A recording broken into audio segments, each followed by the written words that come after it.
فلا أقسم بمواقع النجوم وإنه لقسم لو تعلمون عظيم إنه لقرآن كريم في كتاب مكنون لا يمسه إلا المطهرون تنزيل من رب العالمين.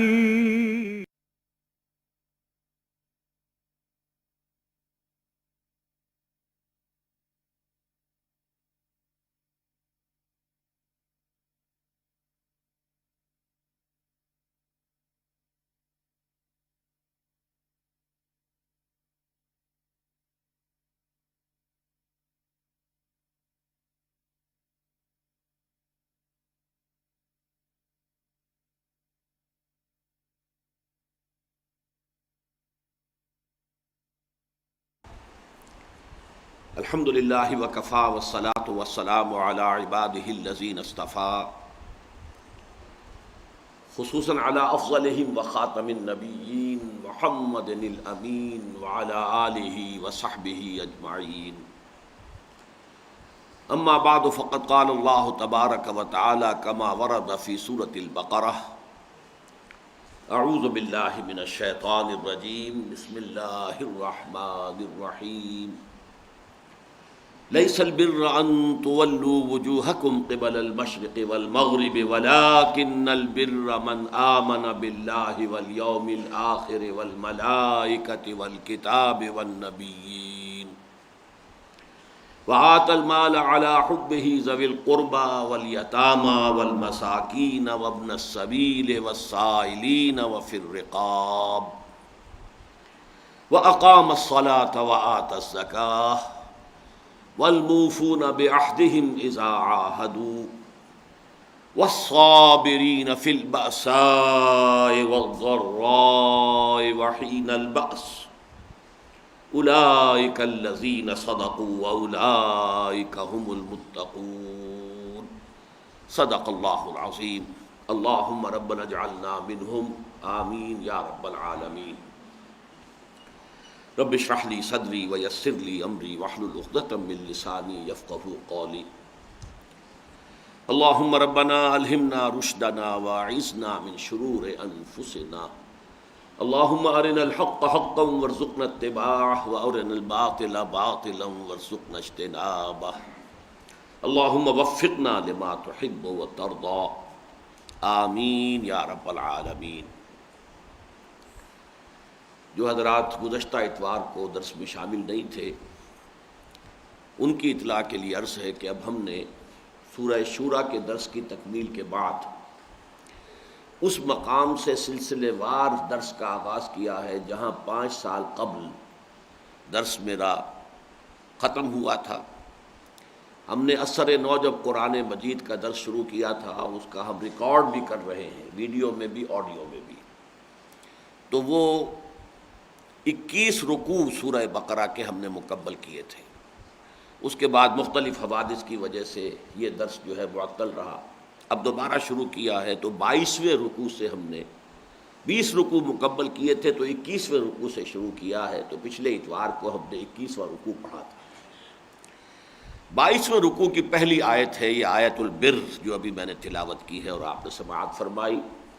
اور آج اسی لیے یہ بورڈ سامنے نہیں ہے کہ ہم نے یہ آیہ مبارکہ مطبوعہ شکل میں آپ کو فراہم کر دی ہے.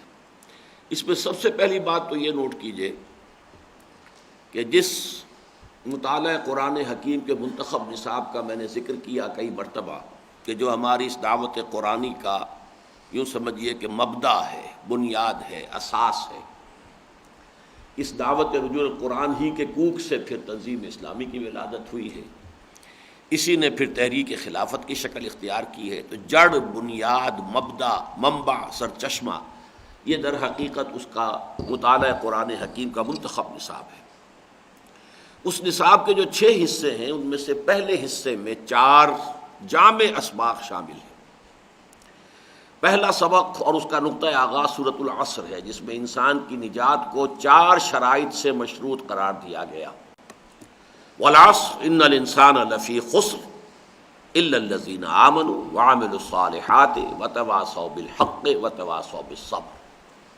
زمانے کی قسم ہے تمام انسان خسارے میں ہیں، گھاٹے میں ہیں، ٹوٹے میں ہیں، تباہی سے 2 ہو کر رہیں گے، سوائے ان کے جو 4 شرطیں پوری کریں، وہ ایمان لائے ہوں، انہوں نے نیک عمل کیے ہوں، انہوں نے باہم ایک دوسرے کو حق کی وصیت اور تاکید کی ہو، اور باہم ایک دوسرے کو صبر کی نصیحت کی ہو۔ یہ 4 شرائط جو ہیں، اور اس کے ضمن میں خاص طور پر امام فخر الدین رازی کا جملہ میں نے عام کیا ہے کافی، میں آج پھر سنا دینا چاہتا ہوں۔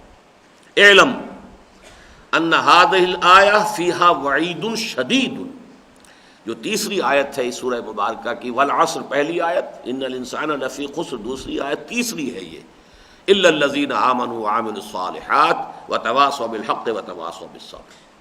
اس پر کہہ رہے اعلم ان هذه الآیہ فیہا وعید شدید بأن اللہ تعالی حکم بالخسار علی جمیع الناس الا من کان آتیا بهذه الاشیاء الاربعۃ، اس لیے کہ اللہ تعالیٰ نے تو تمام انسانوں کی تباہی کا فیصلہ صادر کر دیا ہے، سوائے ان کے جو ان 4 شرائط کو پورا کریں، وہی الایمان والعمل الصالح والتواصی بالحق والتواصی بالصبر۔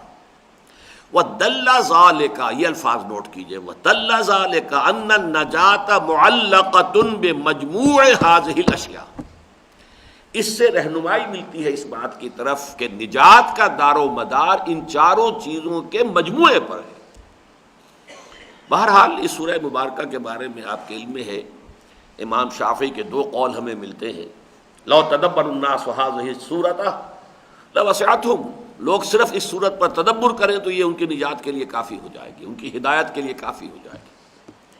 اور دوسرا قول یہ ہے کہ جسے مفتی محمد عبدہ نے نقل کیا، اپنے تفسیر ہے ان کی آخری پارے کی، مشہور ہے، بہت مقبول ہے، کہ وہ کہتے ہیں کہ لو لم ينزل من القرآن سواها لکفت الناس، قرآن میں اگر سوائے سے ایک سورۃ العصر کے اور کچھ نازل نہ ہوتا تو یہ بھی لوگوں کی ہدایت اور رہنمائی کے لیے کفایت کرتی۔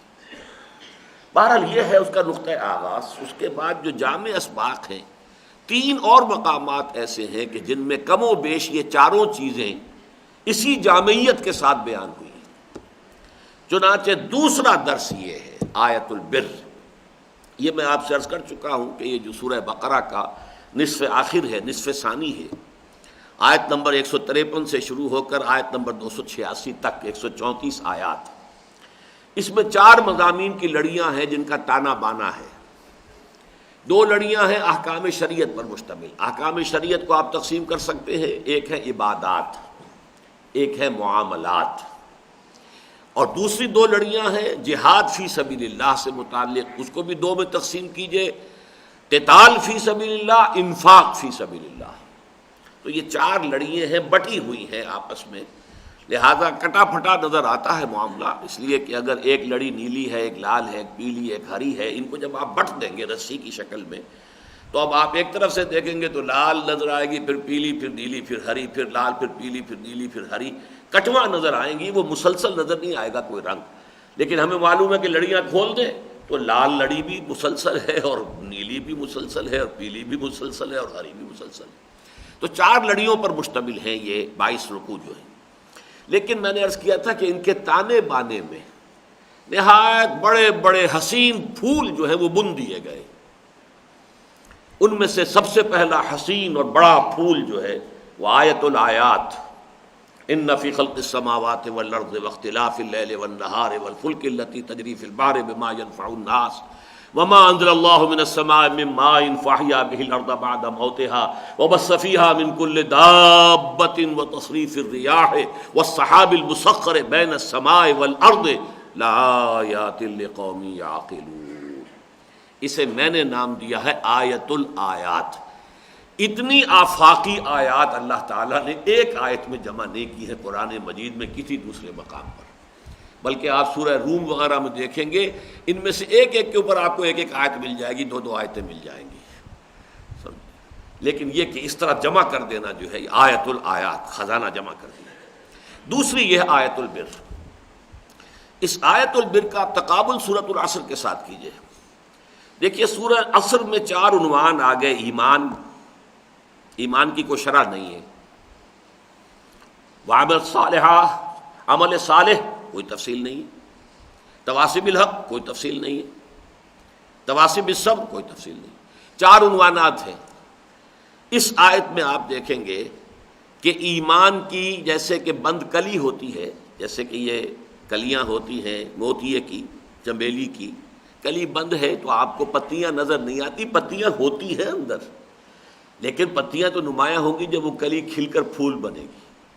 تو یہاں آپ نے دیکھا وَلَٰكِنَّ الْبِرَّ مَنْ آمَنَ بِاللَّهِ وَالْيَوْمِ الْآخِرِ وَالْمَلَائِكَةِ وَالْكِتَابِ وَالنَّبِيِّينَ، 5 پتیاں جو ہیں اس کلی کی کھل گئی۔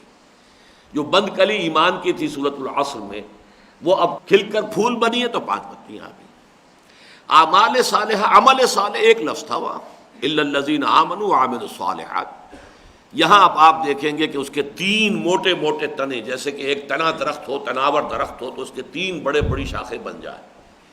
پہلی شاخ ہے انسانی ہمدردی، اپنا مال خرچ کر سکنا، جو بھی محتاج ہیں، غریب ہیں، کسی مشکل میں ہیں۔ آت المال علی حبہ ذوی القربى والیتامى والمساکین وابن السبیل والسائلین وفی الرقاب۔ دوسری شاخ بڑی عبادات، واقام الصلاۃ وآتى الزکاۃ۔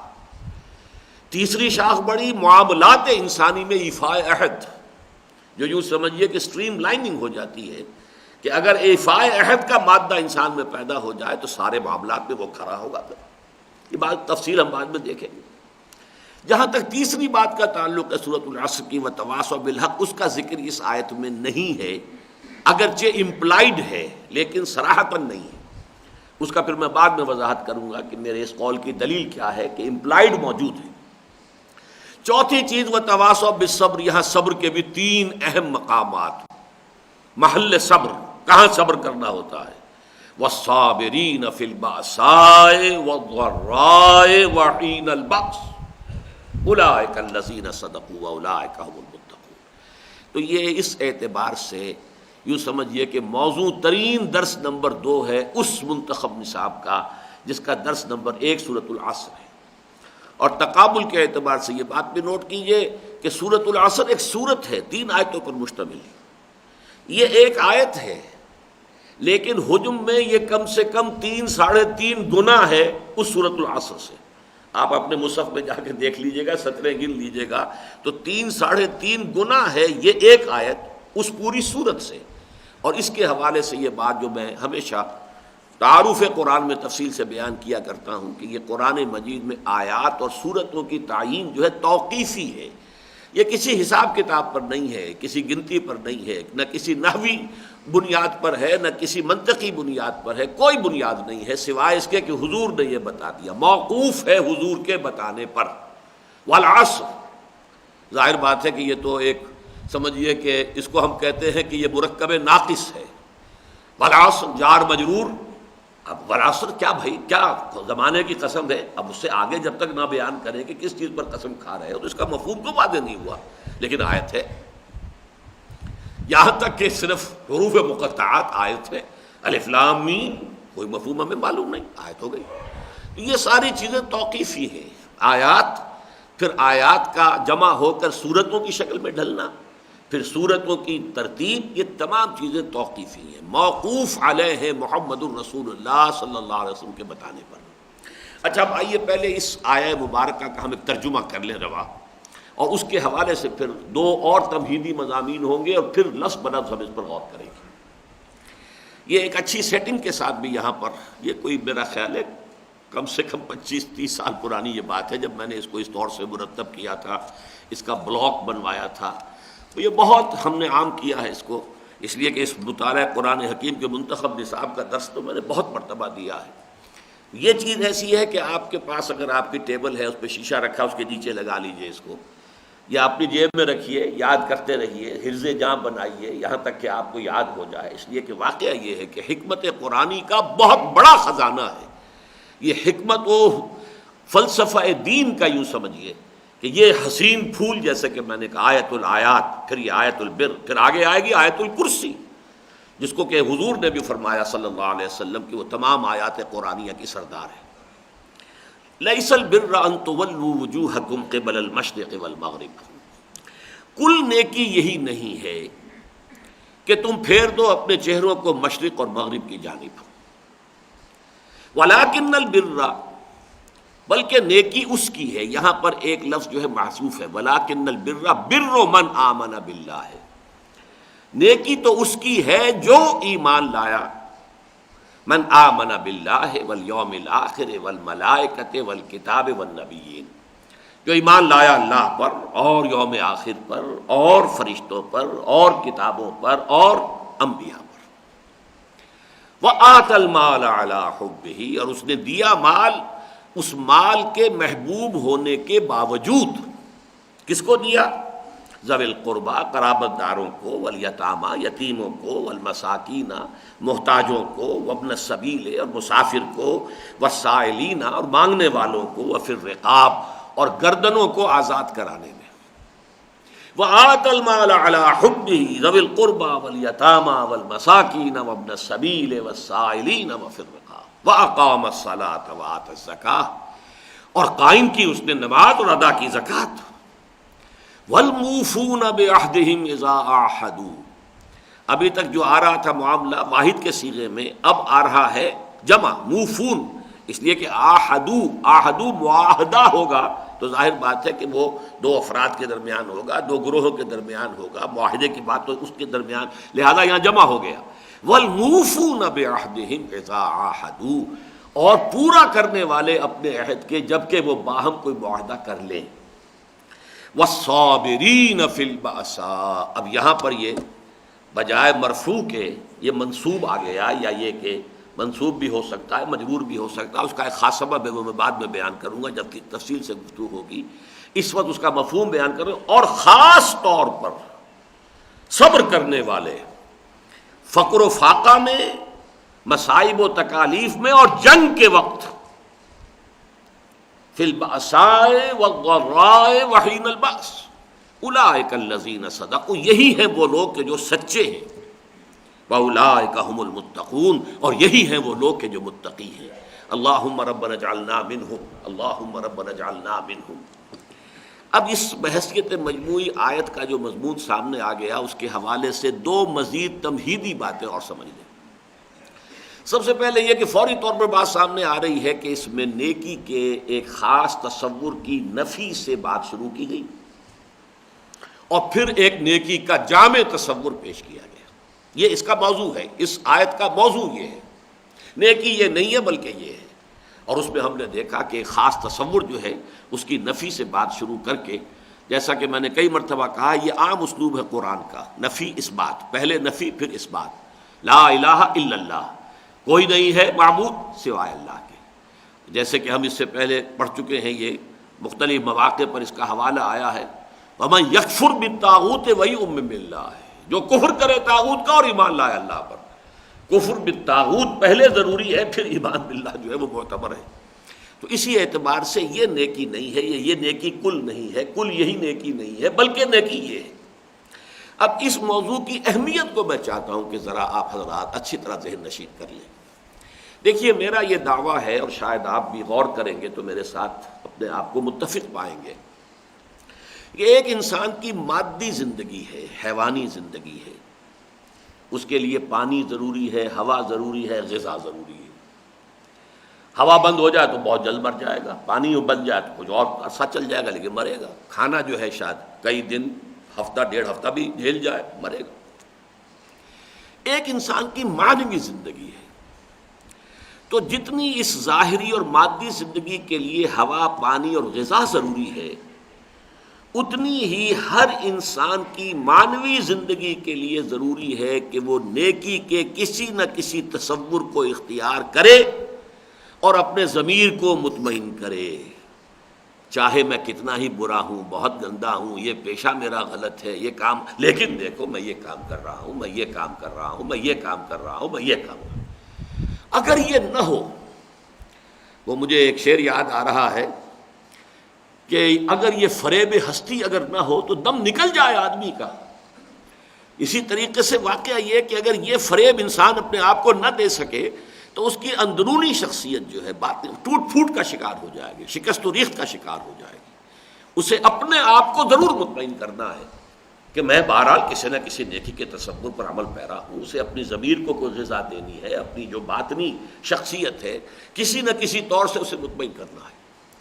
آپ کے علم میں ہے یہ باتیں، صرف اس وقت اشارہ کافی ہوگا کہ خونخوار قسم کے، سفاک قسم کے ڈاکو، جن کے لیے کسی کی جان لے لینا اور کچھ بھی کر دینا معمولی بات، بیواؤں کی سرپرستی کرتے تھے، یتیموں کی مدد کرتے تھے، اپنے علاقے کے بیواؤں غریبوں کی مدد کرتے تھے۔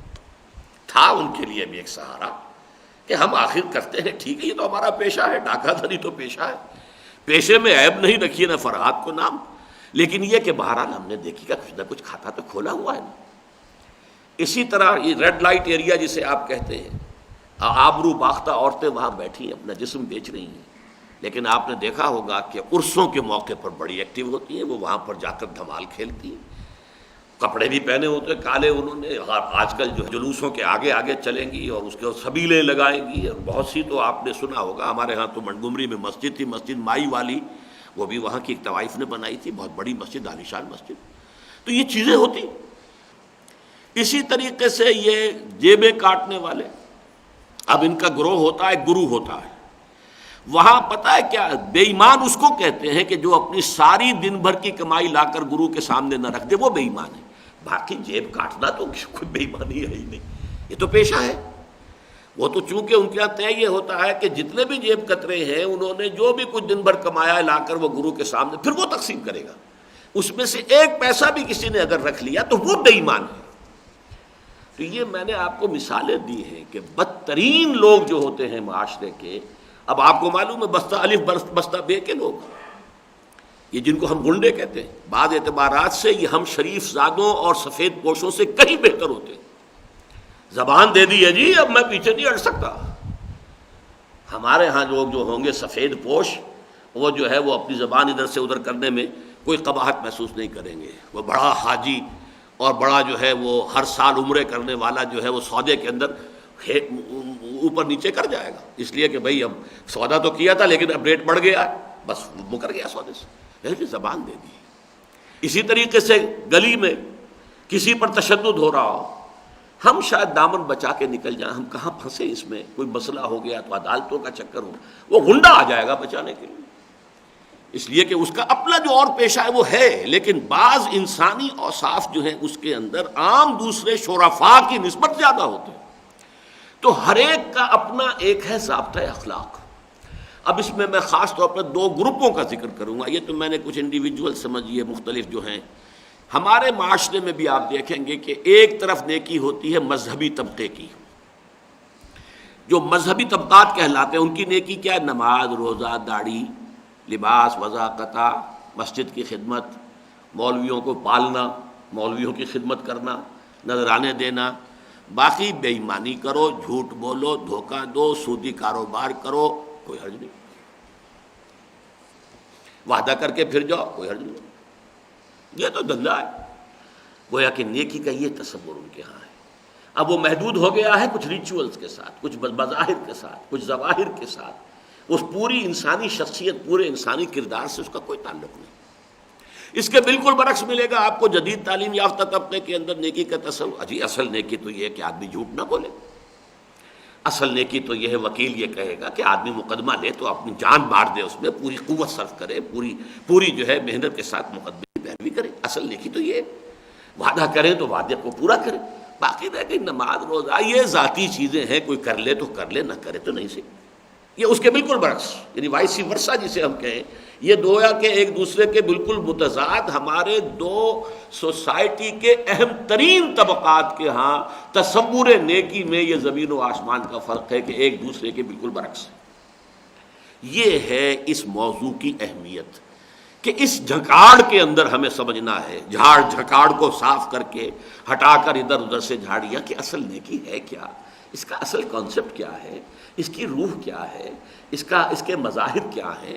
پھر مظاہر میں اولیت کس شے کو ہے، الاہم فالاہم، پہلے اہم ترین شے کون سی ہے، نمبر 2 پہ پھر کون سی آتی ہے، کون سی چیز اولین ہے، کون سی ثانوی ہے، اس حقیقت کو سمجھنا جو ہے بہت اہم ہے۔ اور میں آپ سے عرض کر رہا ہوں جامع ترین آیت ہے یہ قرآن مجید کی اس موضوع پر، جس پر کہ اللہ کسی کو ہمت دے تو پوری کتاب فلسفہ اخلاق، قرآن کا فلسفہ اخلاق، وہ اس ایک آیت کی بنیاد پر کتاب مرتب کر سکتا ہے، جس کا موضوع یہ ہو، ایتھکس کا مضمون ہو، اور وہ اس کی بنیاد پر پوری کتاب ہے، یہ قرآنک ایتھکس۔ بدقسمتی سے ہمارے ہاں بھی مفکرین، آج ہی کہ نہیں پہلے بھی، یعنی آج کے لوگ اگر مغرب سے مستعار لیتے ہیں نظریات تو ٹھیک ہے، لیکن پہلے بھی لیے ہیں۔ ہمارے ہاں بڑے بڑے جو معلمین اخلاق ہیں وہ ارسطو اور افلاطون سے لیتے ہیں یہ نظریات، علم الاخلاق بھی ان سے لیا ہے۔ وہ جس کا پر کہ جو کہا تھا مولانا روم نے کہ چند خانی حکمت یونانیاں، حکمت ایمانی آرا ہم بخاں، یا حکمت قرآنی آرا ہم بخاں، کب تک تم یونانیوں کی حکمت پڑھتے رہو گے، کبھی قرآن کی حکمت کو بھی سمجھو، فلسفہ اخلاق قرآن سے لو۔ لیکن نہیں، بدقسمتی، محرومی، قرآن کو تو ہم نے حصول ثواب کا اور پھر اور آگے گر کر ایصال ثواب کا ذریعہ بنا دیا، اللہ اللہ خیر صلی اللہ، اس کے سوا قرآن کا مصرف کوئی نہیں۔ باقی یہ کہ باقی چیزیں تو ہمیں دوسروں سے لے لی۔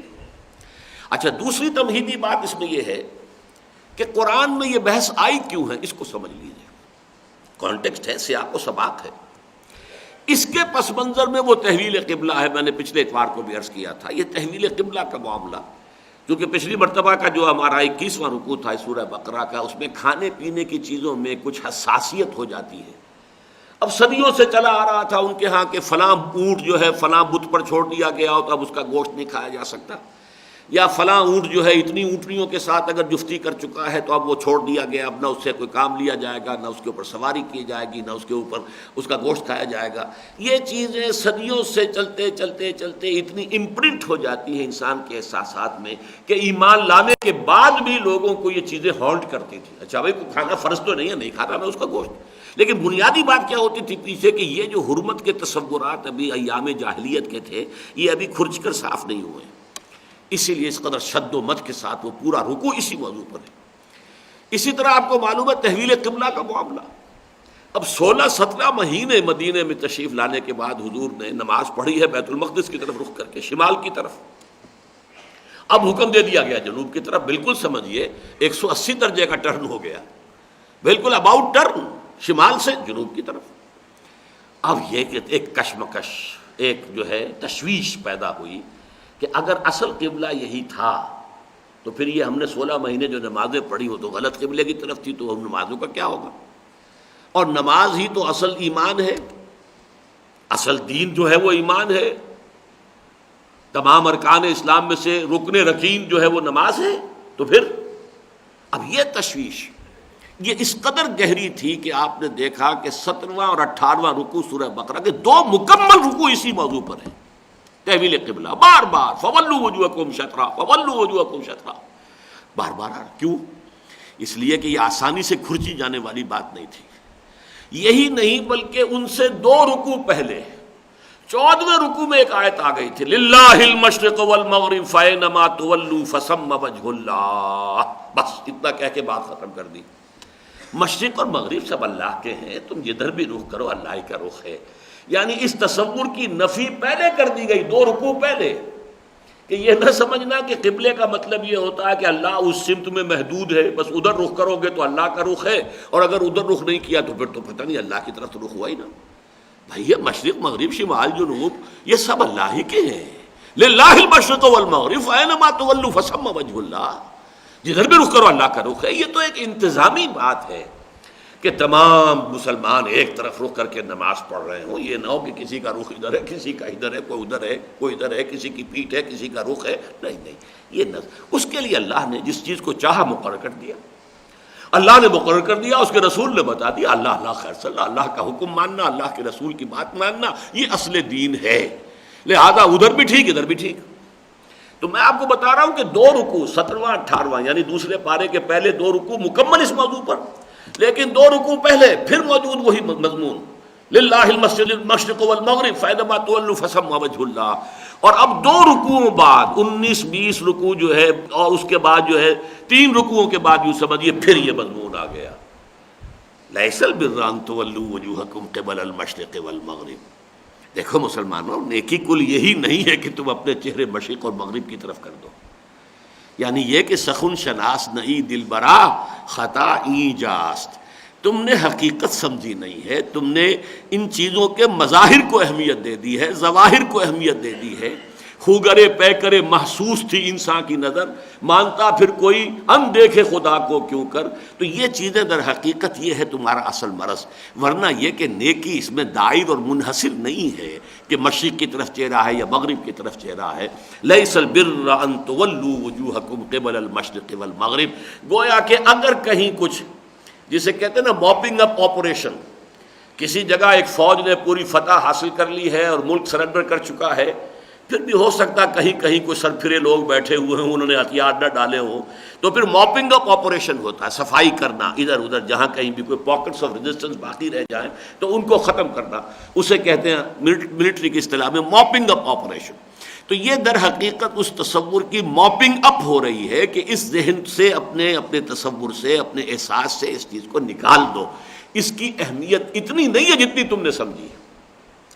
البتہ یہاں پہ میں چاہتا ہوں تھوڑا سا ایک نحو کا مسئلہ ہے، پہلی بات تو یہ نوٹ کر لیجئے، لیسا اس کے بارے میں نحویین کے بارے میں اختلاف ہے، اس کو ایک حرف مانا جائے یا افعال ناقصہ میں سے، کانا سارا باتا یہ افعال ناقصہ ہے، اس جیسے وہ گردان کھاتے ہیں ایسے لیسا بھی کھاتا ہے، لیسا لیسا لیسو لیسو سوا، تو یہ ہے نا لستا لستم لستن لستن کا احد من النساء، گردان کھا رہی ہے کانا کی طرح۔ لیکن یہ کہ دوسری طرف وہاں تو کانا کا مضارع بھی ہوتا، کانا یکونو سارا یسیرو باتا یبیتو، اس کا مضارع کوئی نہیں ہے، تو یہ کوئی بیچ کی شے ہے، افعال ناقصہ اور حروف کے درمیان کی شے ہے۔ لیکن اس کا عمل وہی ہے کہ جملہ اسمیہ پر جب آئے گا تو خبر کو زبر دیتا ہے، جیسے کان اللہ غفور الرحیما، یہ خبر ہے، غفور رحیمن یہ خبر ہے، کان اللہ یہ مبتدا ہے اللہ، لیکن اللہ تو رہے گا مرفوع جو کا تو، لیکن جو کہ خبر ہے وہ اس کو یہ زبر دے دے گا، منصوب بنا دے گا۔ دوسرے یہ کہ عام طور پر جو خبر ہوتی ہے وہ نکرہ ہوتی ہے، کوئی خاصی سبب ہو تو پھر وہ معرفہ لائی جاتی ہے۔ اب یہاں نوٹ کیجئے لیس البر ہے، اس کا کیا معنی ہے؟ یہ در حقیقت خبر ہے، اور خبر کو بھی الف لام ڈال کر اس کو جو ہے معرف باللام کر دیا گیا اور اسے مقدم کر دیا گیا۔ اس کے معنی کیا ہے کہ کل نیکی اسی میں منحصر نہیں ہے۔ اس کے مقابلے میں آپ چل کر دیکھیں گے 2 رکوعوں بعد آئے گا لیس البر بان تأتوا البیوت من ظہورها ولکن البر من اتقى، یہ کوئی نیکی سرے سے ہے ہی نہیں، کیونکہ عربوں میں رواج یہ تھا کہ ایک مرتبہ جب احرام باندھ کر اپنے گھر سے مکے کے گھر سے نکل آئے، اب دوبارہ حج پورا کیے بغیر گھر میں جانا ان کے نزدیک حرام تھا، احرام کے خلاف تھا، احرام باندھ لیا اب گھر میں جانا بھی حرام ہو گیا۔ اب فرض کیجئے کسی کو شدید ضرورت ہی پڑ گئی ہے تو انہوں نے ہیلا نکالا، دروازے سے نہ جاؤ، پیچھے سے چھلانگ مار کے دیوار پھاند کے چلے جاؤ۔ یہ ان کے ہاں نیکی کا تصور تھا جس کی نفی کی گئی ہے آگے چل کر، کیونکہ اگلا رکوع تو آئے گا جو کہ رمضان سے متعلق، اس کے بعد پھر حج کے مناسک کا ذکر شروع ہو جائے گا۔ لیس البر بان تأتوا البیوت من ظہورها ولکن البر من اتقى، اب وہاں برو ہے اس لیے کہ وہاں وہ اسم ہے، خبر نہیں ہے۔ اس کا مطلب کیا ہے؟ وہ سرے سے نیکی نہیں ہے جو تم نے گھڑ لی ہے، یہ تو تمہاری بدعت ہے۔ اگر ضرورت کے تحت جانا پڑ رہا ہے تو جاؤ، گھر کے اندر دروازے سے جاؤ۔ تم نے خود ہی ایک قانون بنا لیا ہے کہ احرام باندھنے کے بعد دوبارہ گھر میں جانا حرام ہے، یہ تمہارا من گھڑت قانون ہے، خود تم نے ایک قانون بنایا اور اس کو توڑنے کے لیے یہ ہیلا ایجاد کیا۔ یہ سب جو ہے بکواس ہے، یہ سب ہی گویا کہ تمہاری من گھڑت باتیں ہیں، ان میں سے کسی کی حقیقت ہے ہی نہیں۔ تو لیس البر بان تأتوا البیوت من ظہورها، لیکن یہاں پر کہا گیا اس لیے کہ ظاہر بات ہے جب اللہ کا حکم اور اس کے رسول کا حکم تھا کہ شمال کی طرف رخ کرو تو نیکی میں شامل تھا یہ کہ شمال کی طرف رخ ہو۔ اس کو ہم یہ نہیں کہیں گے اس سرے سے نیکی نہیں ہے، اس لیے کہ یہ اتباع رسول ہے۔ اللہ چاہتا تھا کہ وہ دیکھ لے کہ کون ہیں وہ لوگ کہ جو رسول کا اتباع کرتے ہیں، ممن ینقلب علی عقبیہ۔ اللہ تعالیٰ نے اس کو آزمائش بنایا ہے کہ کون لوگ رسول کے کہنے سے، حالانکہ وہ عرب کے رہنے والے تھے مہاجرین، آپ سوچئے انہیں جتنی محبت تھی بیت اللہ کے ساتھ، بیت اللہ کی طرف پیٹ کر کے نماز پڑھنا جو ہے کس قدر شاق ان پر گزرا ہوگا. لیکن ہم نے یہ تو ٹیسٹ لیا ہے تمہارا کہ رسول کے فرمانے کے مطابق شمال کی طرف رخ کر رہے ہو، بیت اللہ کی طرف تم نے پیٹ کی ہے، گویا کہ تم نے ثابت کر دیا کہ تمہارے لیے اصل شے ہے اتباع رسول. اس حوالے سے اس چیز کا جو ہے یہ یوں نہ سمجھو کہ یہ نیکی میں ہے نہیں، اس لیے کہ نیکی کی روح ظاہر بات ہے ظاہر ہوگی کسی عمل کی شکل میں، اور وہ عمل بھی یقیناً نیکی کا جز ہوگا. لیکن وہ جو لوگ ہیں مظاہر پرست جو ہو جاتے ہیں، ان کی ساری اور تمام تر توجہ جو ہے مظاہر پر ہو جاتی ہے، روح ختم ہو جاتی ہے. رہ گئی رسم ادا روح بلالی نہ رہی، اور فلسفہ رہ گیا تلقین غزالی نہ رہی. نماز و روزہ و قربانی و حج یہ سب باقی ہیں، تو باقی نہیں، وہ روح نکل گئی.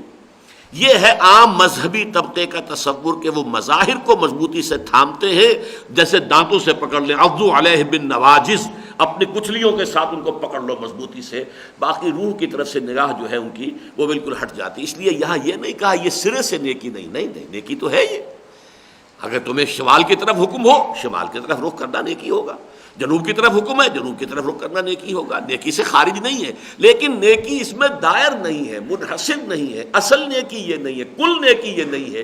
اس کے لیے اسلوب یہ ہوا کہ لیسا کی خبر کو معرف باللام کر کے اور اس کو مقدم لے آیا گیا، اور جو اس کے لیے اسم کے درجے میں تھا ان تولوا وجوہکم قبل المشرق والمغرب، اس کو بعد میں کر دیا. تو اس لیے میں نے ترجمہ کیا تھا کل نیکی یہی نہیں ہے. ویسے یہاں لکھا ہوا نیکی یہی نہیں ہے، میرا کیا ہوا ترجمہ ہے، اس سے بھی مفہوم تو پورا ہوتا ہے، لیکن میں یہاں مزید اگر آپ اپنے ہاتھ سے لکھ لیں کل نیکی یہی نہیں، نیکی تو ہے یہ، لیکن کل نیکی یہی نہیں ہے کہ تم اپنے چہرے مشرق اور مغرب کی طرف کر لو. وَلَٰكِنَّ الْبِرَّ، بلکہ نیکی. اچھا لفظ بر کو بھی سمجھ لیجئے، بر کہتے کسے؟ یہ جو مادہ ہے با را را، اسی سے بر کیا ہے؟ خشکی. ایک ہے سمندر باہر میں جب تک آدمی ہوتا ہے کچھ نہ کچھ ڈھل مل سا رہتا ہے آدمی، اس لیے کہ بہرحال کشتی ہچکولے کھا رہی ہے اور بڑے سے بڑا جہاز ہے وہ بھی ڈول رہا ہے. وہ جو اطمینان ہوتا ہے نا آدمی کو خشکی پر، وہ اطمینان سمندر میں نہیں ہوتا. جیسے ہی خشکی پر پاؤں آیا ایک طرح سے، جیسا کہ اب یہ بھی ہو سکتا ہے کہ جیسے کہ جگر نے ایک شعر کہا ہے، آسودہ ساحل تو ہے مگر شاید یہ تجھے معلوم نہیں، ساحل سے بھی موجیں اٹھتی ہیں خاموش بھی طوفان ہوتے ہیں. کیا پتا ساحل پر موت تمہارا انتظار کر رہی ہے، تمہیں کیا معلوم. لیکن یہ کہ بہرحال ایک اطمینان حاصل ہوتا ہے بر پر. اسی طریقے سے نیکیاں جو ہیں جیسا کہ میں نے کہا تھا وہ انسان کو باطنی اطمینان دینے والی چیزیں ہیں. مجھے یاد آ رہا ہے 10ویں جماعت کا ہمارا یہ کورس تھا، انگریزی زبان کا جو پوئٹری کا تھا، Parkinson selection of English words, اس کا دوسرا سبق یہ تھا چیریٹیز، خیراتیں، نیک کام.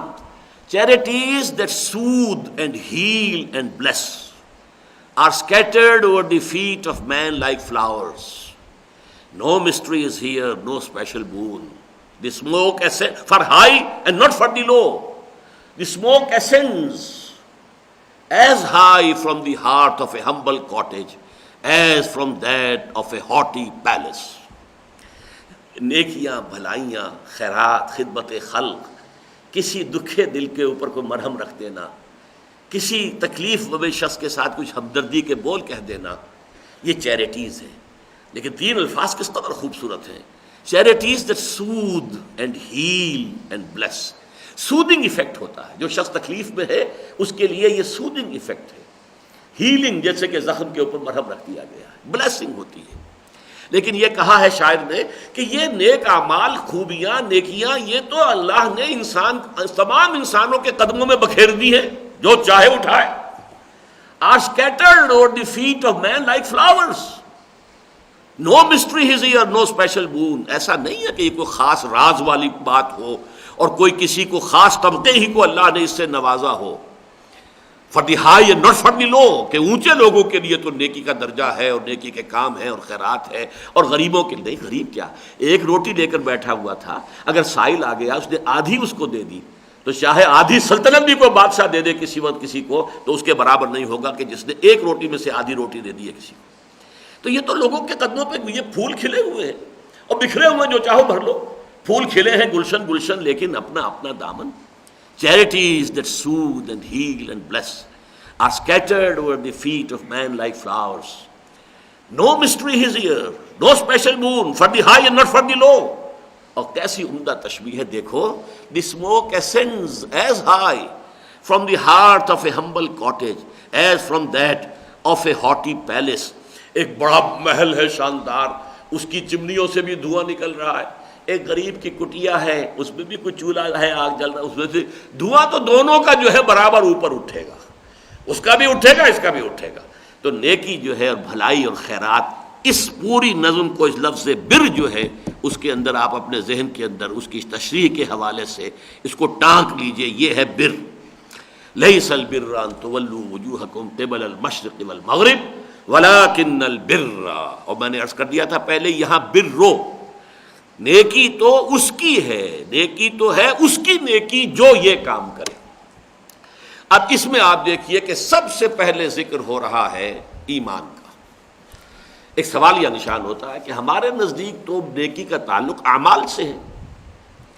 دیکھیے ہمارے جو عام مغالطے ہیں نیکی کے بارے میں، نیکی اور بدی دونوں کے بارے میں، ایک تو یہ کہ ہماری مجبوری ہے، ہم تو کسی عمل کے ظاہر کو دیکھ کر کہیں گے یہ نیکی کا کام ہے، یہ بدی کا کام ہے. باطن میں روح کیا ہے، مقصد کیا ہے، نیت کیا ہے، یہ تو ہم نہیں دیکھ سکتے. حالانکہ ہمیں بتایا گیا انما الاعمال بالنیات، اعمال کا پورا دار و مدار نیت پر ہے. ایک شخص کو آپ دیکھ رہے ہیں کہ وہ اب گیا ہوا ہے، غریبوں کی جھگیوں میں جا رہا ہے، پیسے بھی تقسیم کر رہا ہے، اور بڑے میلے کچیلے بچوں کو بھی گود میں لے رہا ہے، پیار کر رہا ہے. آپ کو معلوم ہے الیکشن آ رہا ہے، اس نے الیکشن لڑنا ہے. یہ کوئی اس کی محبت نہیں ہے، نہ اس میں کوئی نیکی ہے. آپ نے خود آپ کا ضمیر فیصلہ کر دیتا کہ اصل میں تو ووٹ کا بھکاری بن کر ہی آیا ہوا، اس لیے کر رہا. تو انٹینشنز جو ہے وہ ہے اصل میں کہ جو کسی شے کو نیک یا بد بناتی ہے، کسی عمل کو. لیکن ہماری مجبوری ہم انٹینشنز کے بارے میں فیصلہ نہیں کر سکتے. تو ہم بحیثیت انسان مجبور ہیں کہ کسی عمل کے ظاہر پر کہیں کہ یہ نیکی ہے اور دوسرے کو کہیں یہ بدی ہے. اسی کا نتیجہ کیا ہے؟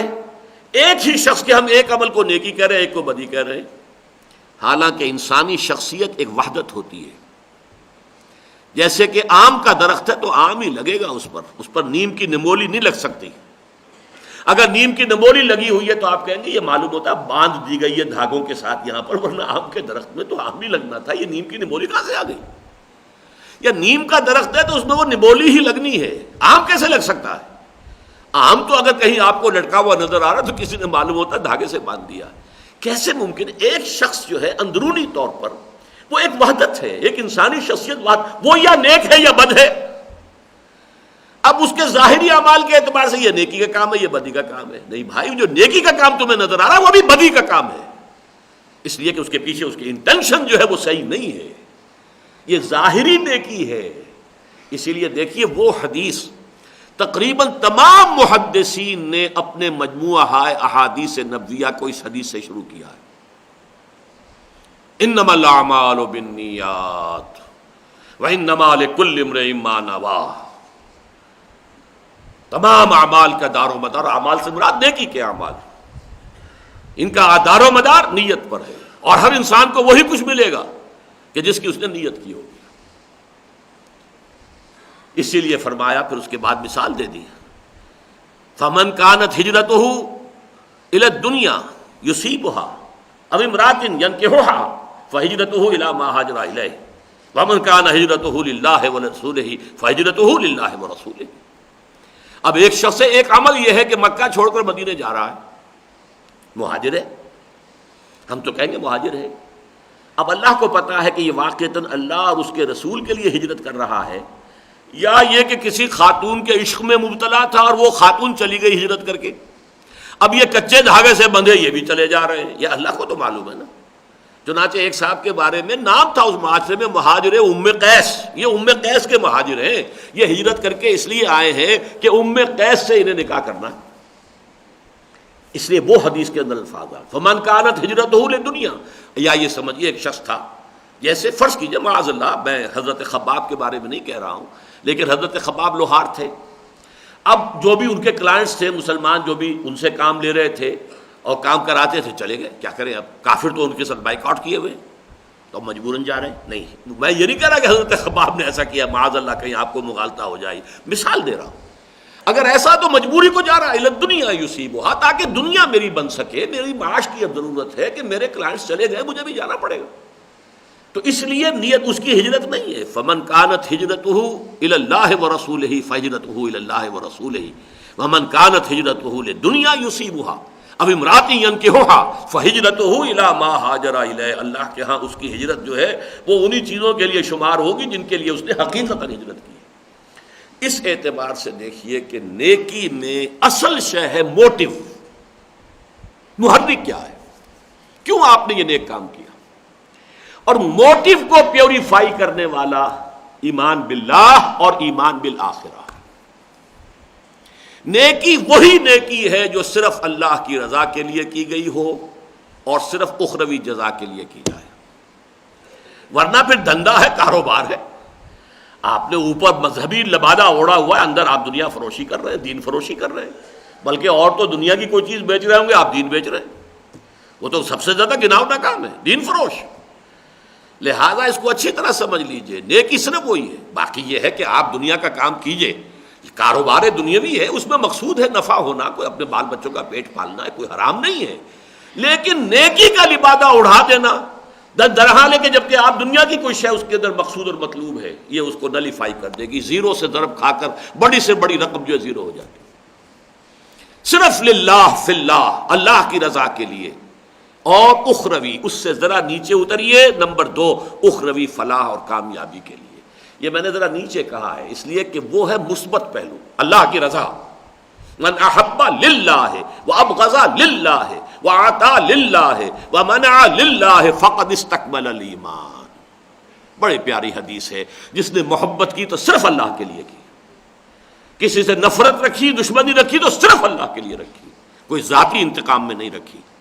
کسی کو کچھ دیا تو صرف اللہ کے لیے دیا، کسی سے کچھ روکا تو صرف اللہ کے لیے روکا.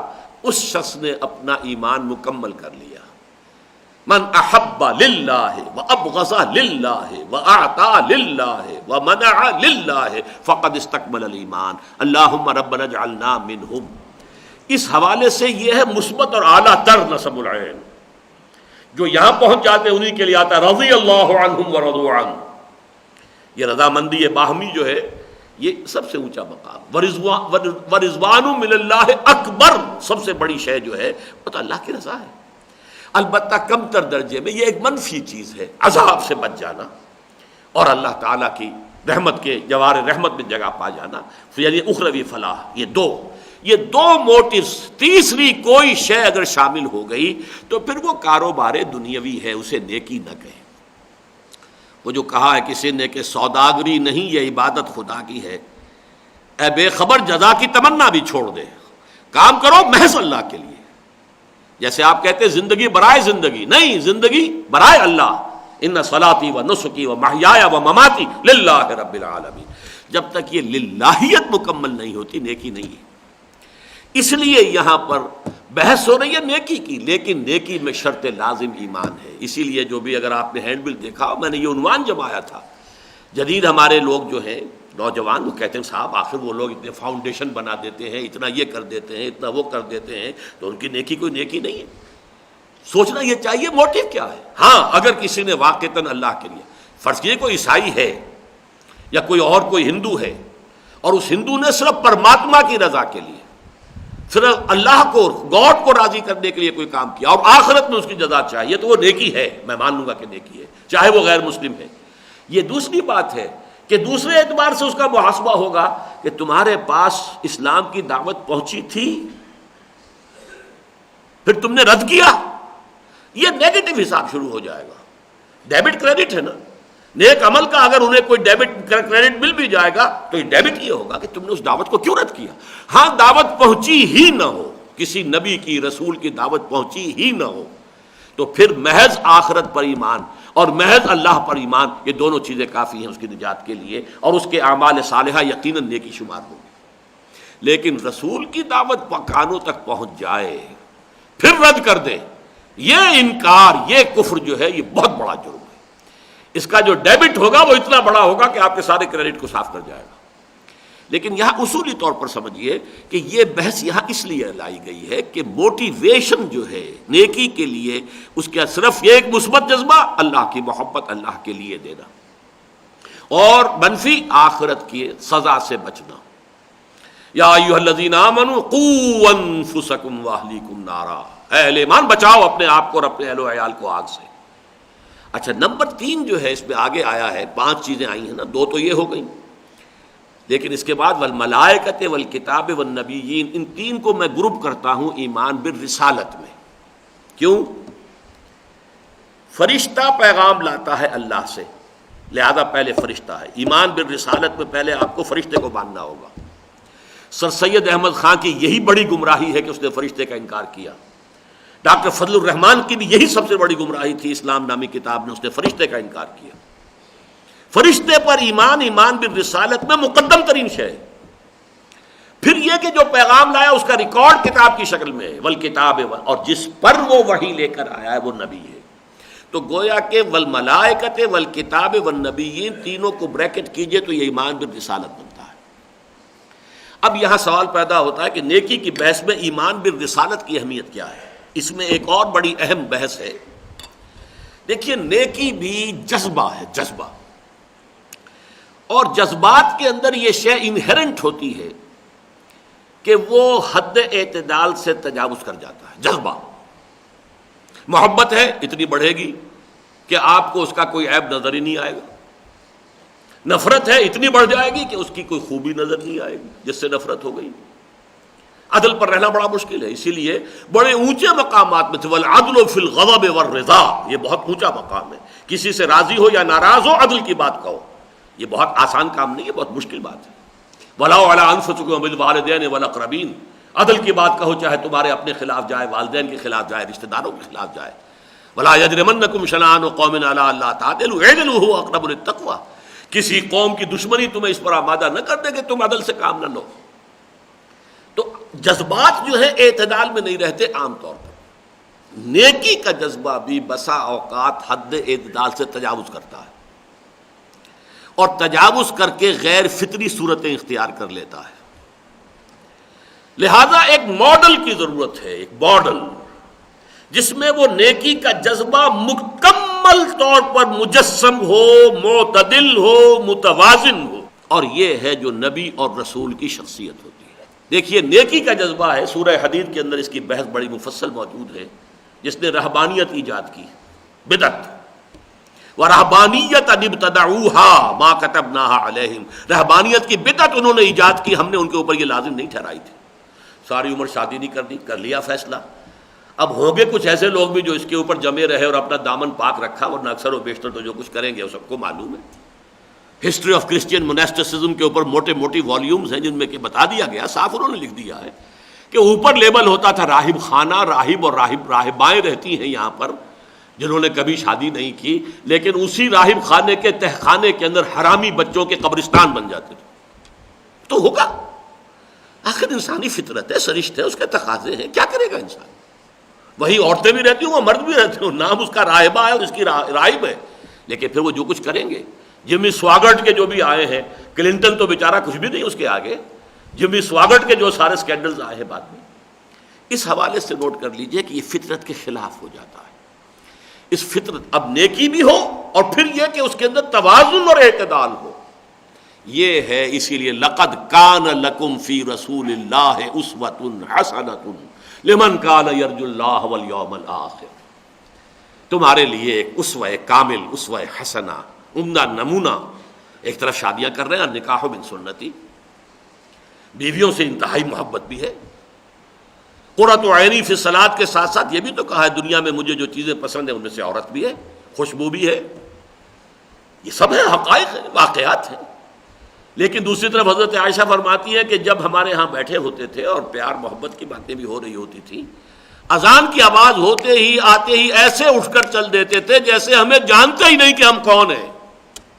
یہ توازن، یہ نہیں کہ ابھی محبت پیار کی باتیں ہو رہی ہیں، گاڑی باتیں ہو رہی ہیں تو ذرا چلو تھوڑی دیر میں چلے جائیں گے۔ اذان کی آواز کان میں آئی اور ایسے اٹھ کر چلے کہ جیسے ہم سے واقف نہیں کہ ہے کون ہم۔ یہ توازن، یہ صرف نبی کے ہاں ملے گا، یہی وجہ ہے، دیکھیے 3 اشخاص نے، یہ تو حدیث ہے، بخاری کی حدیث ہے، ثلاث رہط، 3 افراد، ان کے اندر یہی نیکی کا جذبہ بہت زیادہ مشتعل ہو گیا۔ انہوں نے کہا دیکھیں چل کر پوچھیں ازواج مطہرات سے، حضور رات کو کتنی رات جاگتے ہیں، تہجد پڑھتے ہیں، قیام اللیل کتنا کرتے ہیں، مہینے میں کتنے نفلی روزے رکھتے ہیں، وغیرہ وغیرہ۔ تو اب ازواج مطہرات کو جھوٹ بولنے والی تو نہیں تھی معاذ اللہ، انہوں نے جو اوپن بک تھی، کھلی کتاب تھی حضور کی زندگی، جو کچھ حقیقت تھی بیان کر، انہیں وہ لگا کہ یہ تو کم ہے، ان کی توقع تو یہ تھی کہ بہت زیادہ ہوگا۔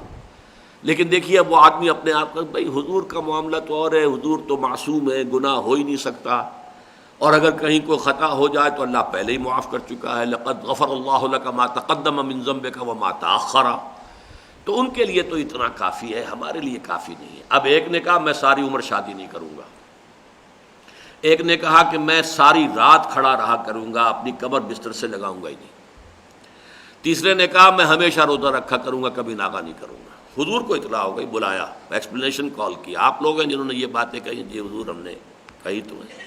پھر جو ڈانٹ آپ نے دی ہے، آپ نے فرمایا خدا کی قسم میں تم میں سب سے بڑھ کر متقی اور سب سے بڑھ کر اطاعت گزار ہوں اللہ کا، لیکن میں رات کو سوتا بھی ہوں اور نماز پڑھتا بھی ہوں، اور میں روزے رکھتا بھی ہوں نفلی، اور ناغے بھی کرتا ہوں، اور میں نے شادیاں کی ہیں، میری بیویاں ہیں۔ من رغب عن سنتی فلیس منی، کان کھول کر سن لو، جسے میری سنت پسند نہیں ہوگی اس کا مجھ سے کوئی تعلق نہیں۔ یہ ہے وہ جذبہ جس کی روک تھام کے لیے ایک ماڈل، ایک اسوہ، ایک آئیڈیل شخصیت، لقد کان لکم فی رسول اللہ اسوۃ حسنہ۔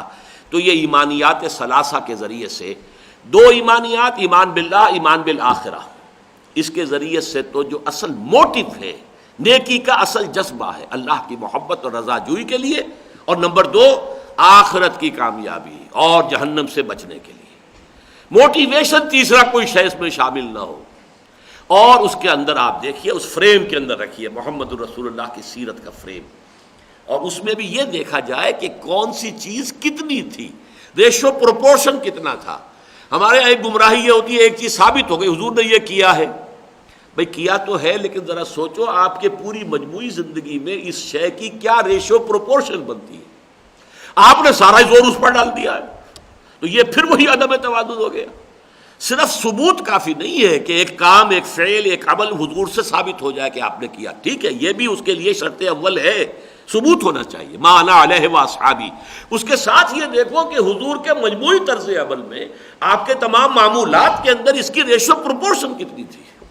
اگر آپ نے جو ہے وہ نسبت و تناسب بدل دیا تب بھی بات بالکل اور ہو جائے گی۔ ایک نسخے کے 4 اجزاء تھے، جو تولا تھا اسے آپ نے ماشا کر دیا، جو ماشا تھا اسے تولا کر دیا، تو وہ نسخے شفا کے بجائے ہو سکتا ہے نسخے ہلاکت بن جائے۔ کوانٹیٹیز وہی رکھنی ہوں گی آپ کو، جو تولا ہے وہ تولا رہے، جو ماشا ہے وہ ماشا رہے، جو رتی ہے وہ رتی رہے، ورنہ اگر یہ چینج کر دیا آپ نے تو وہ نسخہ شفا نہیں، نسخہ ہلاکت بن جائے۔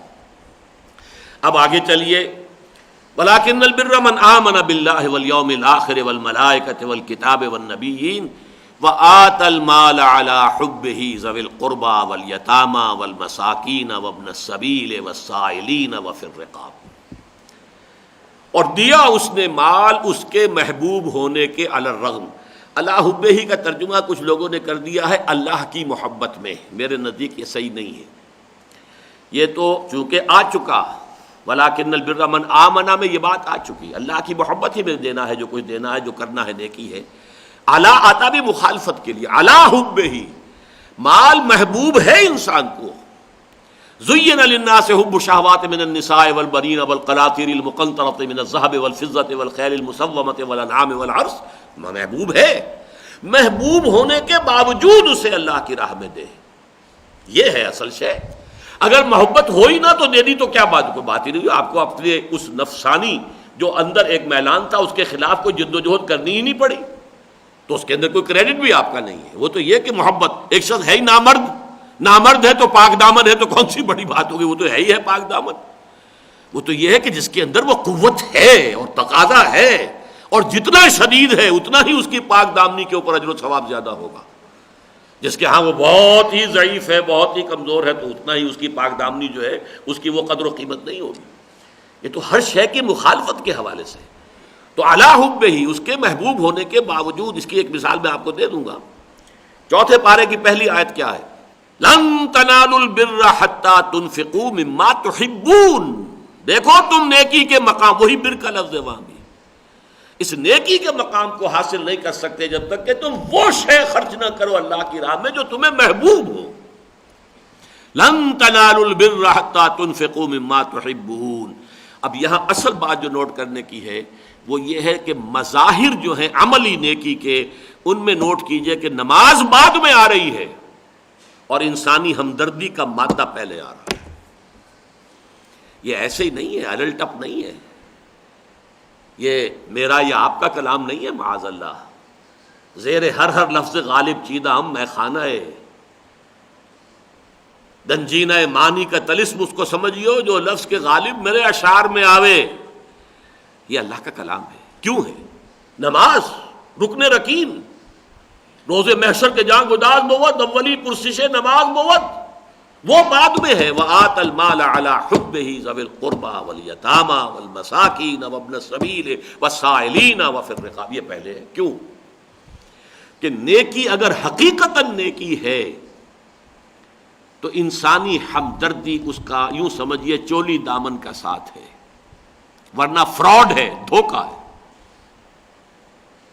حضور کی حدیث سن لیجئے، من یحرم الرفق فقد حرم الخیر کلہ۔ جو شخص دل کی نرمی سے محروم ہو گیا، کسی کو تکلیف میں دیکھے اور اس کے درد کو اپنے دل میں محسوس نہ کرے۔ سمپیتھی کسے کہتے ہیں؟ ہم دردی، ہم درد، یعنی اس کے درد کو آپ محسوس کر رہے ہو، ہم دردی ہے یہ، ہم جماعت، ہم عصر، ہم درد آپ شیئر کر رہے ہیں اس کے ساتھ، ہی ہمدردی ہے، سمپیتھی۔ یہ اگر نہیں ہے تو نیکی نہیں ہے۔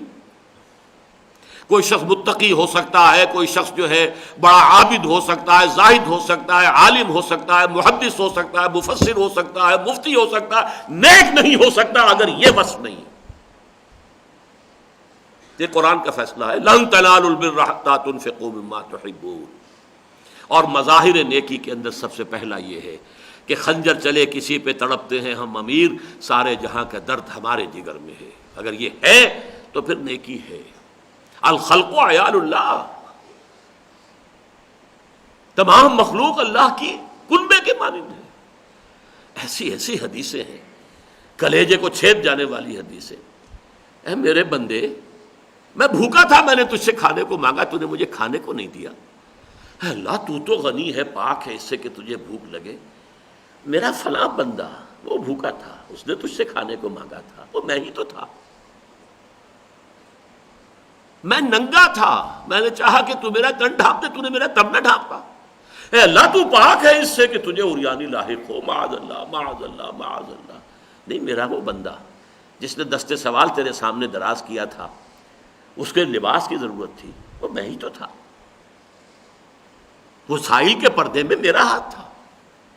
ایسی اور من یحرم الرفق فقد حرم الخیر کل کے کل خیر سے انسان محروم ہو جاتا ہے اگر نیکی کے اندر، نیکی کا جذبہ اس کے اندر ہمدردی کی شکل میں نہیں۔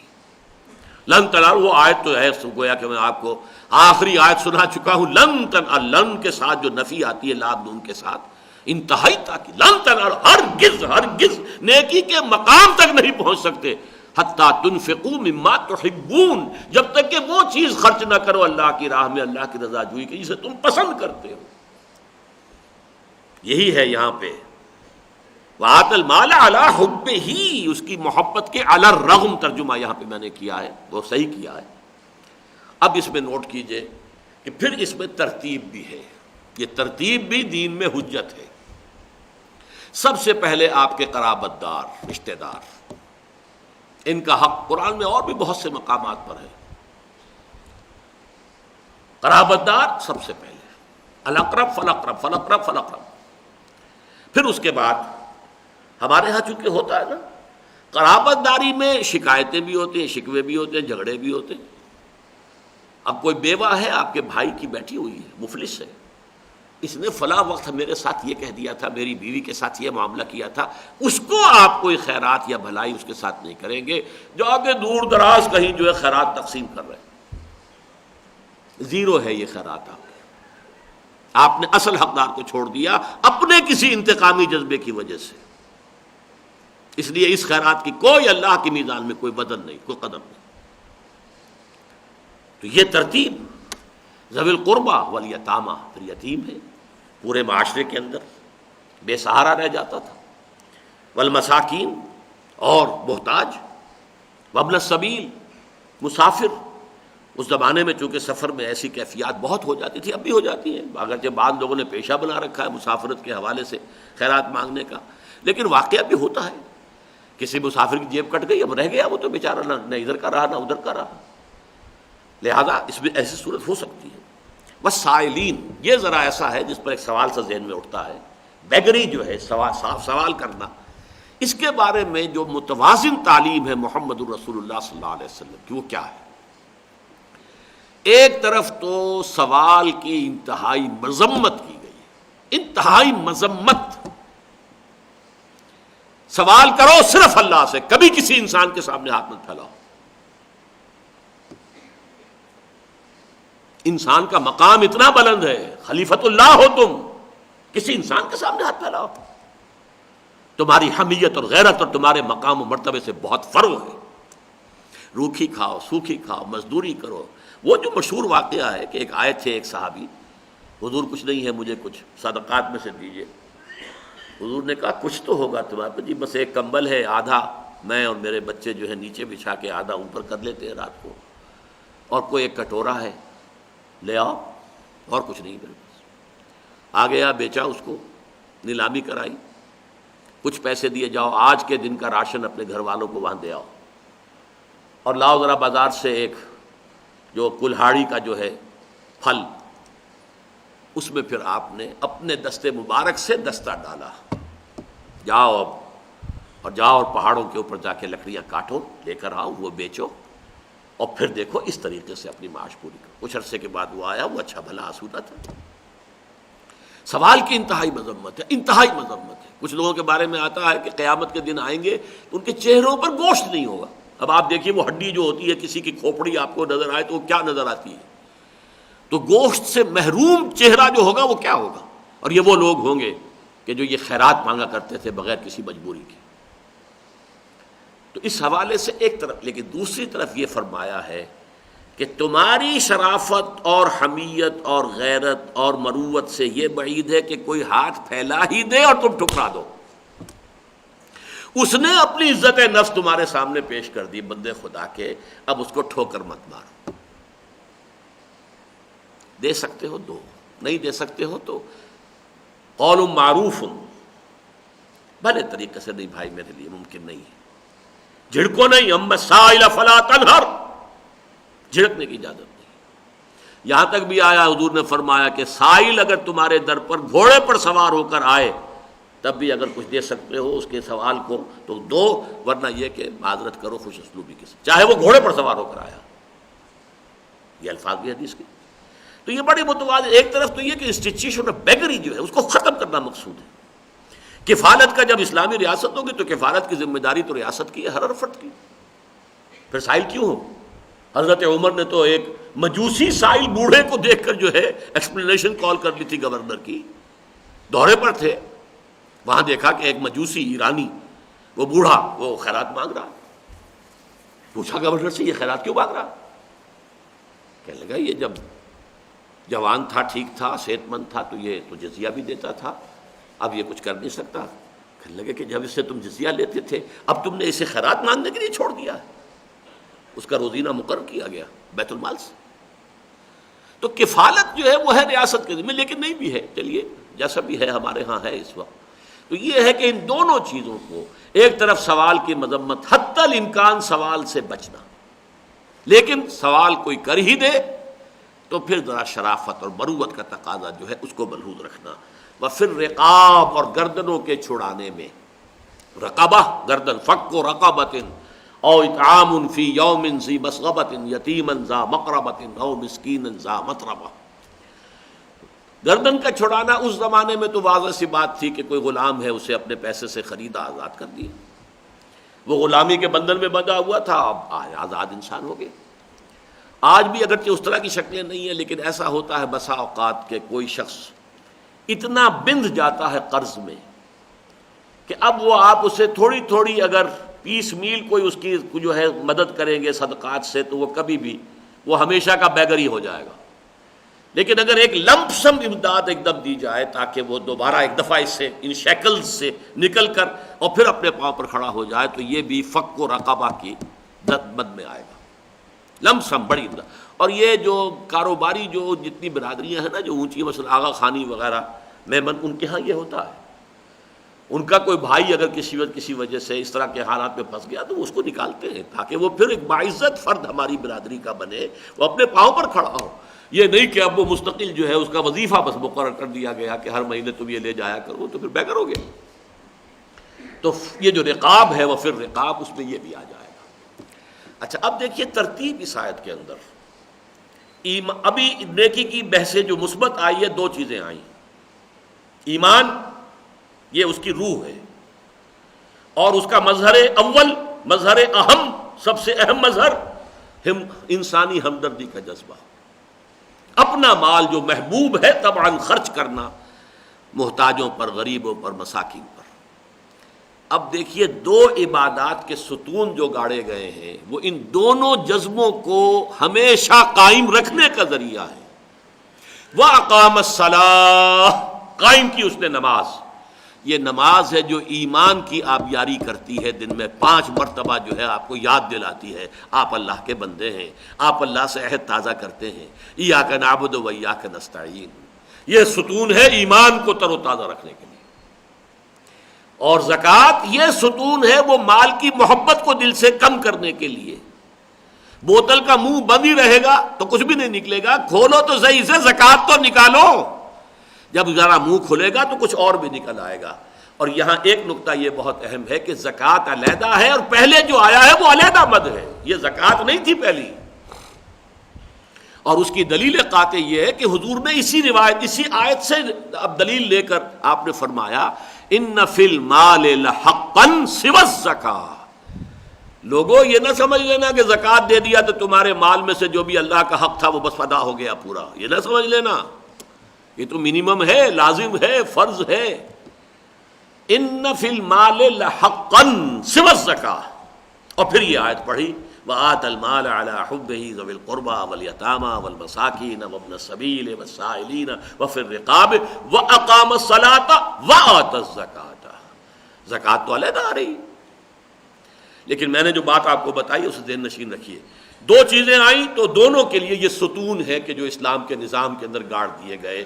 ایمان کو تر و تازہ رکھنے والی شے، سدا بہار رکھنے والی شے نماز، اور یہ مال کی محبت کے دل سے کھرچ کر نکالنے والی شے تاکہ مال آپ دے سکیں. آت المال علی حبہ ذوی القربى والیتامى والمساکین، وہ زکوٰۃ. اس کے بعد آتا ہے معاملات. والموفون بعہدہم اذا عاہدوا. واقعہ یہ ہے کہ یہ اللہ کا کلام ہے. تمام معاملات انسانی کو درست کرنے کے لیے یہ ایک شے کافی ہے، ایفاء عہد کا مادہ اگر لوگوں میں پیدا ہو جائے. اب آپ نے ایک شخص کو مزدور کے طور پر رکھا ہے، بھائی تمہیں شام کو 100 روپے ملے گا، یہ کام کرنا ہے. اگر وہ اپنے اس معاہدے کی وجہ سے کام کر رہا ہے، محتاج نہیں ہے کہ مجھے دیکھے گا تو کروں گا ورنہ بیٹھ جاؤں گا. You don't need any supervisor. اگر اس کے اندر یہ عہد ہے کہ میں نے یہ معاہدہ کیا ہے، میرے 100 روپے حلال نہیں ہوں گے اگر میں اپنا پسینہ اس میں نہیں نکالتا اس کام میں، تو سپروائزر کی ضرورت نہیں ہوگی. امپلائر امپلائی، چاہے آپ نے کہیں ملازم رکھا ہوا ہے، اس کے لیے وہ جو ریمونریشن اسے مل رہی ہے حرام ہے اگر وہ اس کے اندر اپنی پوری محنت نہیں کر رہا ہے. معاہدہ، بزنس تو سارا ہے کانٹریکٹ پر. آج سارے بڑے بڑے بزنس جو ہیں وہ کانٹریکٹ ہی پر ہوتے ہیں نا. Even marriage is a social contract. What is marriage? شادی ہے کیا؟ عمرانی معاہدہ ہے، ایک لڑکے ایک لڑکی کے مابین، ایک مرد ایک عورت کے درمیان معاہدہ ہے. والموفون بعہد. اب یہ جو کھڑے ہوتے ہیں اور حلف لیتے ہیں اپنی، وہ جو ہمارے سیاستدان ہیں، عہد ہی کر رہے ہوتے ہیں نا، اور اس عہد کی پاسداری نہ کریں تو جو بیڑا غرق ہوتا ہے وہ ہوا ہے ہمارا. صورت میں بھی حال میں پرس، وہ تو ہمارا جو حال ہے پوری دنیا کے سامنے آ چکا ہے. اب تو صورت حویدہ ہو چکی ہے، کہاں کھڑے ہیں کتنے پانی میں. لیکن صرف یہ ایک شے، ایفاء عہد، ان العہد کان مسئولا. دیکھو عہد کے بارے میں باز پرس ہوگی اللہ کے ہاں، جواب دہی کرنی پڑے گی. تو یہ تمام معاملات انسانی کے اندر سٹریم لائننگ جسے ہم کہتے ہیں، ایک شے، والموفون بعہدہم اذا عاہدوا. حضور کی سیرت میں تو یہ شے جس درجے میں تھی ابتدا ہی سے، الصادق الامین تو خیر آپ کو کہا گیا، لیکن یہ عہد کی بات جو ہے یہ اس دور کا ابھی وہی شروع نہیں ہوئی جب آپ تجارت کرتے تھے. اس کا واقعہ یہ کہ ایک شخص سے گفتگو ہو رہی تھی کسی سودے کی، اسے اچانک یاد آیا، تو ذرا ٹھہریے آپ یہاں میرا انتظار کیجئے، میں ابھی آتا ہوں، مجھے ایک کام یاد آ گیا بہت ضروری ہے. ٹھیک ہے، حضور نے کہا میں تمہارا یہی انتظار کروں گا. اب وہ شخص جا کے بھول گیا. 3 دن گزر گئے، حضور وہاں سے نہیں ہلے. اسے کہیں 3 دن کے بعد یاد آیا، اچانک جا کر وہ مصروف ہو گیا، بھول گیا میں وعدہ کر کے آیا تھا محمد سے. لیکن جب اسے یاد آیا، گھبرایا ہوا آیا، دیکھا تو وہی بیٹھے. حضور نے فرمایا کہ میں تو اپنے عہد کی وجہ سے بندھا ہوا تھا، میں نے تو تم سے وعدہ کیا تھا کہ میں یہیں بیٹھوں. بیٹھا عہدۃ المؤمن کاخذ الکف. حضور فرماتے ہیں وعدہ کر لینا ایسا ہے مومن کا جیسے کسی کا ہاتھ آپ نے پکڑ لیا، جائے گا کہاں؟ آپ وعدہ کیا اس نے. والموفون بعہدہم اذا عاہدوا. اب آخری بات والصابرین، یہ ہے اصل میں اخص بذکر الصابرین. یہ چونکہ اب چاہے یہ مجرور ہے اور چاہے منصوب، تو خاص طور پر ذکر کر رہا ہوں اب میں. یہ مطلب یہاں پر اس سے پہلے ایک فعل محذوف ماننا پڑے گا، خاص طور پر. یعنی کردار کی یہ ساری باتیں مبادیات ہیں، اس کا کلائمیکس جو ہے وہ یہ ہے والصابرین فی الباساء والضراء وحین الباس. صبر کرنے والے، جیل جانے والے، برداشت کرنے والے، فقر و فاقہ، بھوک میں بھی، تکلیف، ضرر اور جنگ کے وقت. اب یہاں پہلے تو یہ نوٹ کیجئے کہ میں نے کہا تھا امپلائیڈ ہے تیسری چیز بھی. یہ جنگ، یہ کردار جن کا بیان ہو رہا ہے، ان کی جنگ کس کے لیے ہوگی؟ یہ جس کا پورا نقشہ آیا ہے، ایک پورا کریکٹر جو ہے آپ کے سامنے آ گیا ہے، انسانی شخصیت، انسانی کردار کا ہیولہ ہے. من آمن باللہ والیوم الآخر والملائکۃ والکتاب والنبیین وآتى المال على حبه ذوي القربى واليتامى والمساکین وابن السبیل والسائلین وفی الرقاب واقام الصلاۃ وآتى الزکاۃ والموفون بعہدہم اذا عاہدوا. یہ جو 15 اوصاف آئے ہیں، یہ جو کردار کا ہیولہ سامنے آتا ہے، ان کی جنگ کس لیے ہوگی؟ کیا وہ ہوس ملک گیری کے لیے ہوگی؟ کیا وہ دولت کے حصول کے لیے ہوگی؟ اس کردار کے ساتھ کہیں فٹ بیٹھتا ہے، کہیں کمپیٹیبل ہے؟ حق کے لیے، حق کا بول بالا کرنے کے لیے جنگ. حالانکہ جنگ تو بڑی بری شے ہے، بڑی گندی شے ہے. اخلاقیات میں جنگ کا ذکر، جنگ تو خون ریزی نہیں. اسلام جو نیکی آپ کو سکھانا چاہتا ہے وہ بدھ مت کے بھکشوؤں کی نیکی نہیں ہے، وہ راہبوں اور راہباؤں کی نیکی نہیں ہے، وہ تارک الدنیا لوگوں کی نیکی نہیں ہے. یہ لوگ خود نکل کر میدان سے، اور اصل زندگی کا میدان بدماشوں کے لیے، حرام خوروں کے لیے، ظالموں کے لیے کھلا چھوڑ دیا جاتا ہے. یہ نیکی نہیں ہے. رہو یہاں، چیلنج کرو انہیں، پکڑو ان کے ہاتھ. جیسا کہ حضور کی حدیث آئی، ما بعث اللہ من نبی فی قومہ فی ملتہ فی امتہ قبلی الا کان لہ حواریون واصحاب. اللہ نے مجھ سے پہلے جس قوم میں بھی، جس امت میں بھی کسی نبی کو بھیجا، اس میں سے اس کے کچھ نہ کچھ صحابی اور کچھ نہ کچھ اس کے حواری ضرور ہوتے تھے. حواری حضرت عیسیٰ کے لیے، صحابہ حضور کے لیے یہ معروف الفاظ ہیں. وہ کیا کرتے تھے؟ یاخذون بسنتہ ویقتدون بامرہ. اپنے نبی، اپنے رسول کی سنت کو مضبوطی سے تھام لیتے تھے، ان کے حکم کی پیروی کرتے تھے. ثم انہا تخلف من بعدہم خلوف. پھر ہمیشہ ایسا ہوا کچھ عرصے کے بعد ایسے ناخلف لوگ آ جاتے تھے اس امت میں، یقولون ما لا یفعلون ویفعلون ما لا یؤمرون.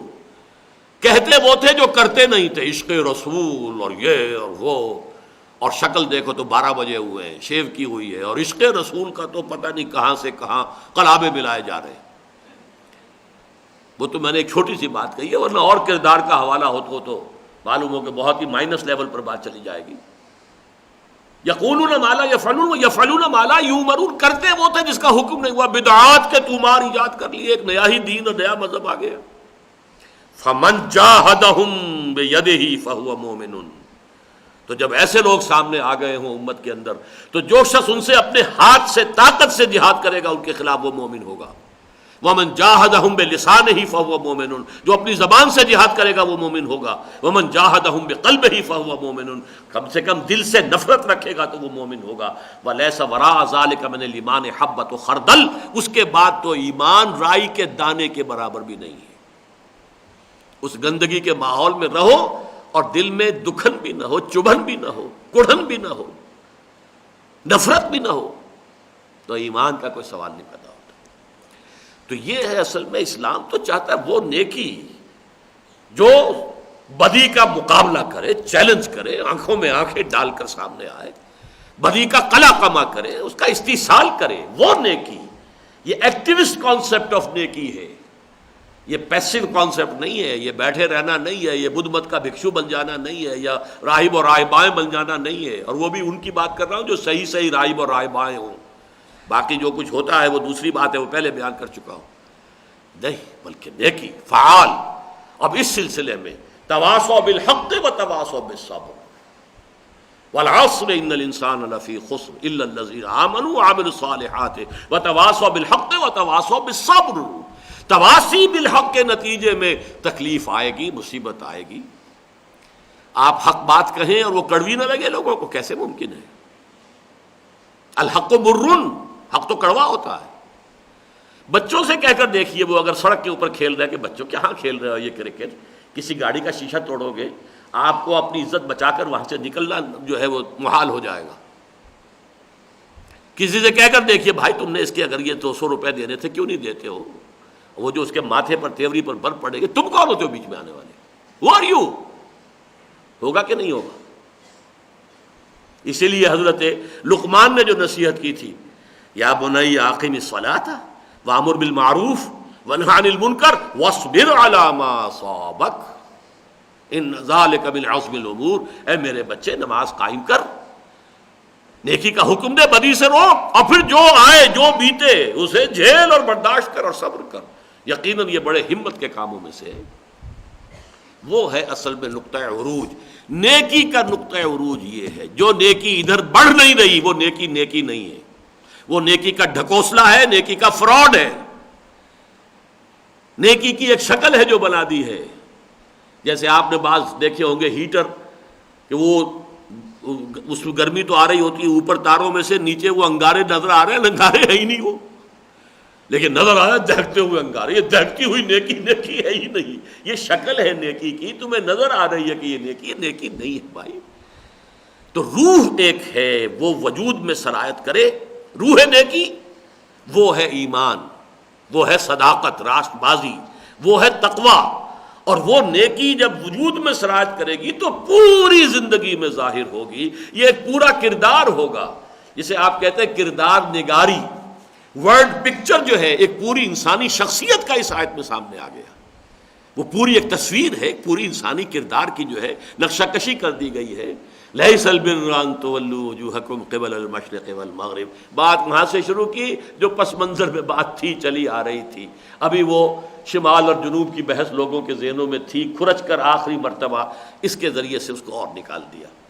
ولکن البر من آمن باللہ والیوم الآخر والملائکۃ والکتاب والنبیین وآتى المال على حبه ذوي القربى واليتامى والمساكين وابن السبيل والسائلين وفي الرقاب وأقام الصلاة وآتى الزكاة والموفون بعهدهم إذا عاهدوا والصابرين في البأساء والضراء وحين البأس، صبر کرنے والے۔ اب ذرا اس کا تعلق جوڑ لیجئے، جبکہ یہ دوسرا حصہ جو ہے امت مسلمہ سے خطاب پر مشتمل جب سورہ بقرہ کا شروع ہوا تو پہلے ہی قدم پر آیتیں آئی ہیں، یا ایھا الذین آمنوا استعینوا بالصبر والصلاۃ ان اللہ مع الصابرین، ولا تقولوا لمن يقتل في سبيل الله اموات بل احياء ولكن لا تشعرون ولنبلونكم بشيء من الخوف والجوع ونقص من الاموال والانفس والثمرات وبشر الصابرين.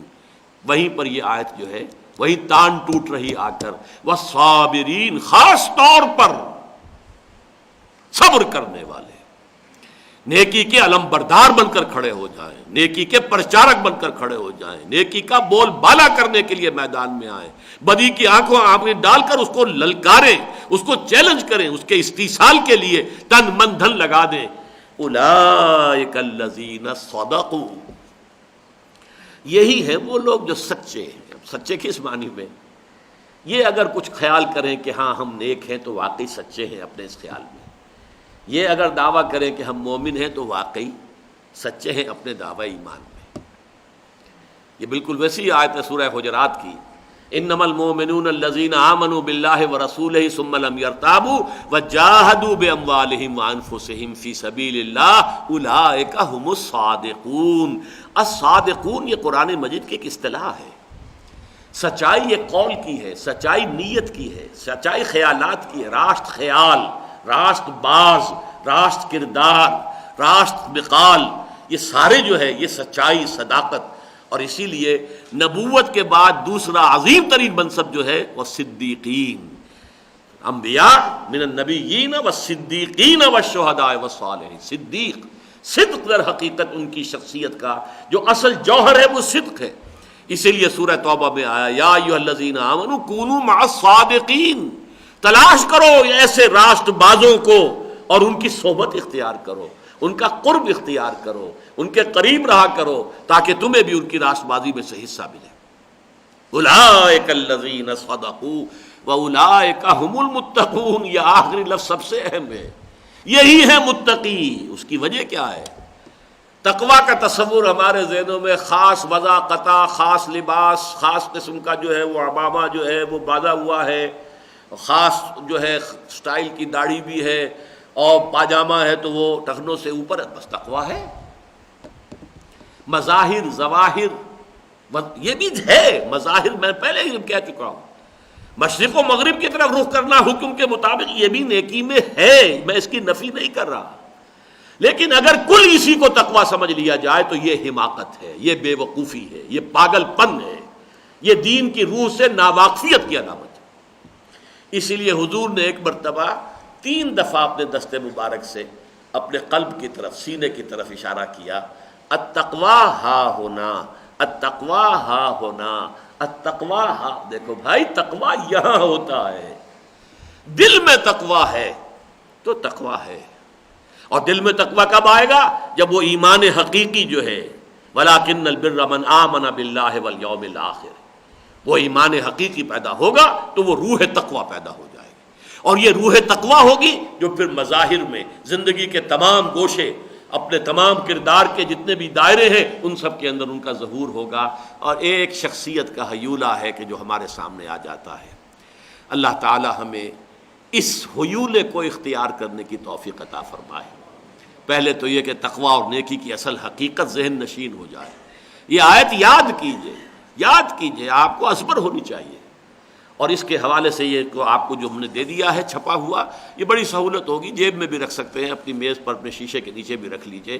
لیکن یہ کہ یاد کیجئے، اس کا ایک ایک حرف جو ہے، میں نہیں کہہ سکتا کوئی ہیرا جو ہے وہ اتنا قیمتی نہیں ہو سکتا جتنا کہ اس کا ایک ایک لفظ. گنجینہ معنی کا طلسم اس کو سمجھیو جو لفظ کے غالب میرے اشعار میں آوے. تو یہ آیت مبارکہ قرآن مجید کی عظیم ترین آیات میں سے ہے. بارک اللہ لی ولکم فی القرآن العظیم ونفعنی وإیاکم بالآیات وذکر الحکیم.